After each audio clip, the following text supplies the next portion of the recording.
Hello everyone, I am doctor Ankit Goyal. Ankit finance club में बहुत बहुत स्वागत है। आज के इस वीडियो में हम बात कर रहे हैं कि सेबी की तरफ से कुछ न्यू रूल्स लाए गए हैं। और ये जो रूल्स लाए गए हैं दोस्तों, एक तो म्यूचुअल फंड के मल्टी कैप से रिलेटेड लाए गए हैं और दूसरा मार्जिन रूल्स हैं। तो मल्टी कैप का तो अलग से मैंने एक वीडियो बना रखा है जिसका लिंक डिस्क्रिप्शन में है नीचे, आप वहां से देख लीजिएगा इस वीडियो देखने के बाद। तो आप समझ रहे होंगे इस वीडियो में मैं बात करने जा रहा हूं दोस्तों सेबी के जो न्यू रूल्स आए हैं मार्जिन के रिगार्डिंग। तो अगर आप एक इन्वेस्टर हैं या शेयर में डील करते हैं या फ्यूचर में शेयर बाय और सेल करने के लिए सोच रहे हैं तो आपके लिए बहुत जरूरी है कि न्यू रूल्स को आप जानें, तभी जाके आपके लिए भी फायदा होगा। साथ ही साथ ब्रोकर भी कोशिश कर रहे हैं कि आप तक इन न्यू रूल्स को पहुंचाएं। तो मेरे पास कुछ रिक्वेस्ट आई थी, तो उसके अकॉर्डिंग मैंने सोचा क्यों ना अपनी भाषा में, अपनी लैंग्वेज में आपको इन रूल्स के बारे में बताऊं। अब दोस्तों जो रूल्स आए हैं, सबसे पहले तो हम बात करते हैं रूल्स आए क्यों हैं। काफी लोगों ने हल्ला मचाया क्यों आए ये रूल्स, सेबी ऐसा ला रहा है, लोगों की ट्रेडिंग कम हो जाएगी, बहुत टाइट रूल्स हैं। तो दोस्तों सेबी की बात कर रहे हैं, ये एक तरीके से हमारे और आपके वेलफेयर में काम करता है। यानी ये चाहता है ऐसे रूल्स रेगुलेशंस बनाए कि फ्रॉड बिल्कुल भी कम हो जाए और कहीं भी फ्रॉड ना हो और हम और आप लोग प्रोटेक्टिव रहें, हमारा प्रोटेक्शन रहे। आपने सुना होगा कार्वी का थोड़े टाइम पहले केस आया था जिसमें कार्वी डूबने के कगार पे थी। तो उसको रिगार्डिंग देखते हुए सेबी ये नए रूल्स लेके आई है कि आगे से कोई भी फ्रॉड ना हो। वैसे तो बोला जाता है कि 95% तक कोई भी फ्रॉड नहीं होता, फिर भी जो 4 to 5% का चांस रहता है उसको भी रिड्यूस कर दिए जाएंगे इन रूल्स के थ्रू। तो आइए, आप सोच रहे होंगे रूल्स बताए नहीं, बहुत टाइम हो गया, मैं बोलता जा रहा हूँ। तो आइए रूल्स की बात करते हैं। तो दोस्तों एक एक करके मैं आपको 3 रूल बताऊंगा और मैं समझाऊंगा कि उन रूल्स का क्या इंपैक्ट पड़ेगा आपके ऊपर, हमारे ऊपर, और किस तरीके से वो हमें प्रोटेक्ट करेंगे या क्या रूल्स हैं। सबसे पहला रूल है दोस्तों, ये कह दिया गया है जो अपफ्रंट मार्जिन है उसे बढ़ा दिया गया है। अभी तो कुछ लोगों को ये कंफ्यूजन होगा, ये सर आपने मार्जिन बोल दिया ये क्या है, और आगे मैं लिवरेज भी बोलने वाला हूँ। तो मैं आपको ये 2 टर्म पहले क्लियर कर देता हूँ, फिर आई थिंक आपको रूल इजीली समझ में आएंगे। देखिए बुकिश नॉलेज ये कहती है कि मार्जिन का मतलब ये होता है जब आप शेयर बाय या सेल करते हैं तो आपके ट्रेडिंग अकाउंट में जितना पैसा है आप उतने के ही कर सकते हैं। जैसे मैं आपसे कहता हूं अगर मेरे पास 1 लाख रुपए है मेरे ट्रेडिंग अकाउंट में तो मैं 1 लाख के शेयर बाय कर सकता हूं। पर दोस्तों प्रैक्टिकल में क्या होता है, जो ब्रोकर्स होते हैं वो अपनी तरफ से आपको उधार दे देते हैं, लिवरेज दे देते हैं। यानी वो आपसे कहते हैं आप 3 लाख का सामान खरीदो, 3 लाख के शेयर खरीदो, 1 लाख अपना लगाओ और 2 लाख हम आपको दे रहे हैं। तो जो ब्रोकर आपको दे रहे हैं वो कह रहा है लिवरेज, वो आपको उधार दे रहे हैं, और जो आपने अपना पैसा लगाया उसे बोलते हैं मार्जिन। तो दोस्तों आइए वापस रूल्स पे आते हैं। पहला रूल ये बताया गया, सेबी ने कहा जो अपफ्रंट मार्जिन है उसको इंक्रीज कर दिया गया है। यानी पहले ब्रोकर कहते थे कि आप एक काम करो, आप 1 लाख के शेयर खरीद रहे हो, 1,000 रुपए आप अपने लगाओ, 99,000 हम दे रहे हैं। ऐसे वो कई शेयर होल्डर्स को बोल देते थे, कई इन्वेस्टर्स को बोल देते थे, और मैंने कितना लगाया, केवल 1,000 रुपए। तो सेबी ने यहीं पे कहा कि जो आप मार्जिन दे रहे हो, जो अपना पैसा लगा रहे हो, वो कम से कम 20% लगाओगे, उससे ज्यादा लिवरेज आपको मिलेगा, पर 20% तो मिनिमम आपको देना पड़ेगा, जहां पहले 1%, 2% या 5% में भी काम करते थे। अब इससे क्या होगा दोस्तों, इससे ट्रेडिंग कम हो जाएगी, लोगों को लिवरेज कम मिलेगा तो वो सौदा कम का उठाएंगे।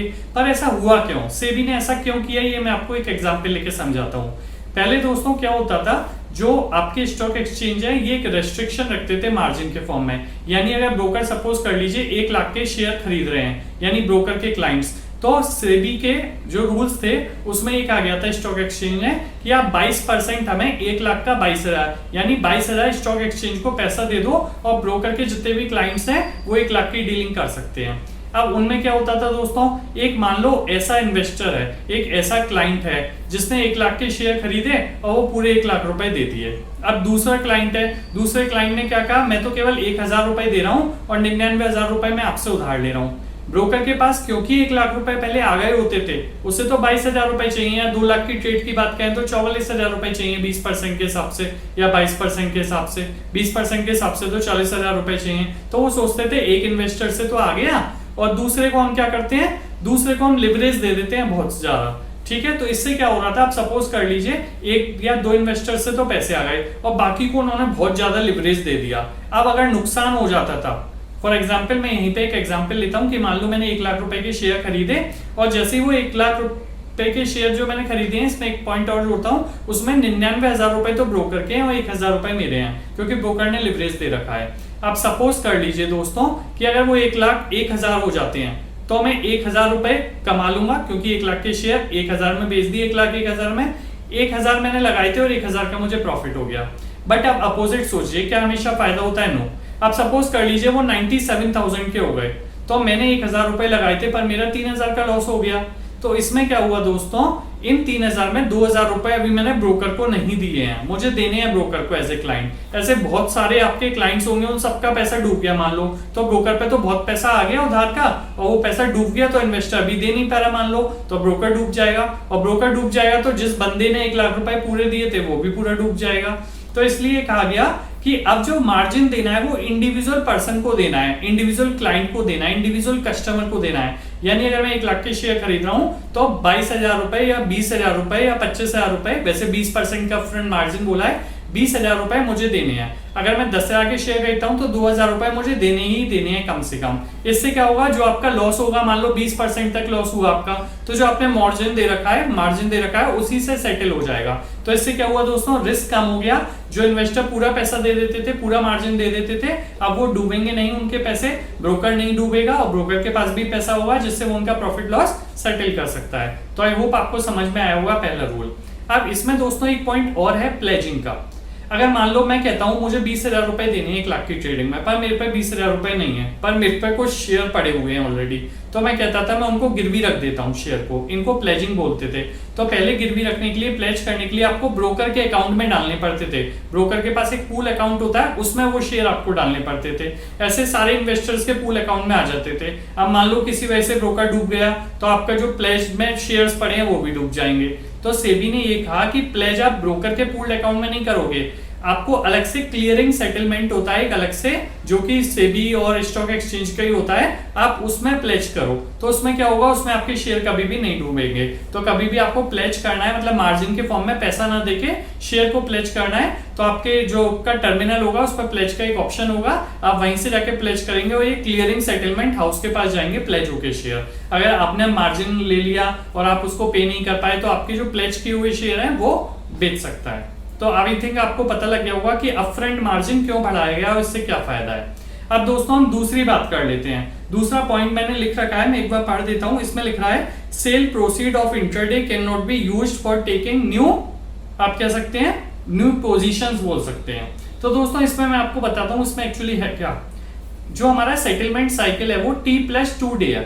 यानी मैं आपको एक एग्जांपल लेता हूं, मंडे से ट्रेडिंग शुरू करते हैं। मंडे को मैंने कुछ शेयर खरीदे, वो शेयर मेरे पास कब तक आएंगे दोस्तों, वेडनेसडे तक, और मेरे पास से पैसा भी कब जाएगा, वेडनेसडे तक। तो पहले क्या होता था, मंडे को मैंने शेयर खरीदे 1 लाख रुपए के, और मान लो मंडे को ही वो पैसे बढ़ के 10,000 हो गए, तो मैं उनको बेच देता था 1,10,000 में। अब एक्चुअल में दोस्तों वो पैसा कब आना है 1,10,000, वेडनेसडे को। पर मैं क्या करता था अभी तक 1,10,000 के दोबारा से मंडे को शेयर खरीद लिए, यानी जो प्रॉफिट एक्चुअल मिला नहीं मैंने उसे भी यूज कर लिया, पर एक्चुअली क्या वो आपको पैसा मिला नहीं, तो आप उसे कैसे यूज कर सकते हैं। सेबी कह रहा था अगर इस तरीके से आप यूज कर रहे हैं मतलब आप ज्यादा लिवरेज ले रहे हैं, और ज्यादा लिवरेज ले रहे हैं तो अगेन ब्रोकर के ऊपर प्रेशर है, और अगर लॉस हुआ तो ब्रोकर डूब सकता है और आप भी डूबेंगे। तो इसलिए दोस्तों ये कहा गया कि जब आप वेडनेसडे को आपके पास वो प्रॉफिट आ जाएगा तब आप उस प्रॉफिट से दोबारा से खरीद सकते हैं। जब आपका पैसा आपके पास आ जाए आप उसे बिल्कुल यूज करिए। तो आई थिंक आपको ये 2 पॉइंट्स क्लियर हो गए होंगे। अब तीसरा जो सबसे आप कह सकते हैं सरप्राइजिंग था, उसमें ये कहा सेबी ने कि जब आप शेयर सेल करोगे तो सेल करते समय भी आपको मार्जिन देना है। भाई मेरे पास 1 लाख के शेयर हैं, मैं उन्हें सेल कर रहा हूं किसी को, क्यों मार्जिन दूं, ये कौन सा लॉजिक हुआ। तो इसके लिए मैं आपको बताता हूं, छोटी सी स्टोरी आपको समझ में आएगी। दोस्तों मैंने आपसे कहा T+2 डे की साइकिल होती है। मंडे को मैंने शेयर सेल करे, वो मेरे अकाउंट से डेबिट कब होंगे, निकलेंगे कब, वेडनेसडे को। मान लो मैंने मंडे को सेल कर दिया और वेडनेसडे को मेरे अकाउंट से निकलेंगे, पर ट्यूसडे को तो वो मेरे अकाउंट में है, मैंने क्या करा ट्यूसडे को ने किसी और को ट्रांसफर कर दिया। अब क्या वो वेडनेसडे को मेरे अकाउंट से निकल पाएंगे डीमेट में, जब ट्यूसडे को ऑलरेडी निकल गए तो कहाँ निकलेंगे। तो घपला हो सकता है, फ्रॉड के चांसेस हो सकते हैं। तो सेबी ने कहा इसी फ्रॉड को रिड्यूस करने के लिए आप मार्जिन दो, कि अगर आपके अकाउंट से ट्यूसडे को आपने निकाल लिए, वेडनेसडे को आपके अकाउंट में नहीं रहे, तो कम से कम आपसे पैसा तो लिया जा सकता है, मार्जिन से सेटलमेंट किया जा सकता है। तो आई थिंक आपको समझ में आ रहा होगा। अब यहाँ पे मैं आपको एक इंपॉर्टेंट पॉइंट और बता देता हूँ। इस चीज को कम करने के लिए क्या कहा गया है, कई ब्रोकर एक इनिशिएटिव लेके आए हैं जिसमें उन्होंने कहा है कि अगर आपने मंडे को शेयर सेल करे तो वेडनेसडे को T+2 में नहीं निकलेंगे, वो मंडे को ही ब्रोकर निकाल के अपने अकाउंट में रख लेगा आपके अकाउंट से। जब अपने अकाउंट में निकाल लेगा तो फिर आप तो बेच ही नहीं सकते उसे, किसी को ट्रांसफर ही नहीं कर सकते, तो ये एक सॉल्यूशन है। साथ ही साथ कुछ ब्रोकर क्या कर रहे हैं, वो T+2 को T+1 में ले आए हैं, यानी मंडे की जगह ट्यूसडे को ही आपके अकाउंट से निकल जाएंगे। तो जैसे जैसे ब्रोकर अच्छी सर्विसेज देते रहेंगे, जो क्लाइंट्स हैं वो उन ब्रोकर्स की तरफ जाते रहेंगे। वैसे कोशिश कर रहे हैं जो सभी अच्छे फुल टाइम ब्रोकर हैं वो इन सारी चीजों को जल्दी इंप्लीमेंट करें। तो आई थिंक आपको समझ में आ गया होगा। तीनों पॉइंट्स को बहुत शॉर्ट फॉर्म में मैं रिवाइज कर देता हूं। पहला, अपफ्रंट मार्जिन बढ़ गया, यानी आप शेयर खरीदेंगे तो आपको मार्जिन ज्यादा देना पड़ेगा और लिवरेज आपको कम मिलेगा, यानी कम उधार मिलेगा। दूसरा, आप जो शेयर खरीदते थे और उसको अगर आप बेच देते थे उसी दिन या अगले दिन, तो वो T+2 डे में पैसा आएगा आपके पास, और जब तक आपके पास आपका प्रॉफिट नहीं आ जाता आप उस प्रॉफिट को यूज नहीं कर सकते नया शेयर खरीदने के लिए। और दोस्तों तीसरा, जब आप कोई शेयर सेल करते हैं तो सेल करते समय भी आपको मार्जिन देना पड़ेगा। मैंने बता दिया क्यों देना पड़ेगा। तो आई थिंक आपको सेबी के न्यू रूल समझ में आ गए होंगे। और दोस्तों म्यूचुअल फंड के मल्टी कैप के भी कुछ न्यू रूल्स आए हुए हैं, उनके लिए अलग से वीडियो है, मैं बता चुका हूँ, डिस्क्रिप्शन में लिंक है, आप बताइएगा। वो वीडियो भी आप चेक कर सकते हैं कि आपको समझ में आया या नहीं। मैं कोशिश करता हूं कि अपने चैनल पे सारी चीजें इजी लैंग्वेज में समझाऊं। और दोस्तों इस वक्त आईपीओ आए हुए हैं। हैप्पीएस्ट माइंड की बात करें आईपीओ, तो जिन्होंने 165 में लिया था दोस्तों एक शेयर, 380 का हो गया वो एक शेयर, तो आप समझ सकते हैं कितना ज्यादा प्रॉफिट हुआ। तो इसी तरीके से 2 मेन आईपीओ और आए हुए हैं, एक केम्स का आया हुआ है, एक केमकॉन केमिकल्स का आया हुआ है। दोनों काफी अच्छा आपको लिस्टिंग गेन दे सकते हैं। दोनों के वीडियो मैंने बना रखे हैं अपने चैनल अंकित फाइनेंस क्लब में, लिंक मैंने डिस्क्रिप्शन में ही दे रखा है, या तो आप मेरे चैनल अंकित फाइनेंस क्लब को विजिट करिए यूट्यूब में, उसमें देख सकते हैं, या दोस्तों लिंक पे क्लिक करिएगा नीचे तो अभी आपको वीडियो विजिबल हो जाएंगे। हमारे साथ बने रहने के लिए दोस्तों थैंक यू। अपडेट न्यूज हम आपको देते रहेंगे।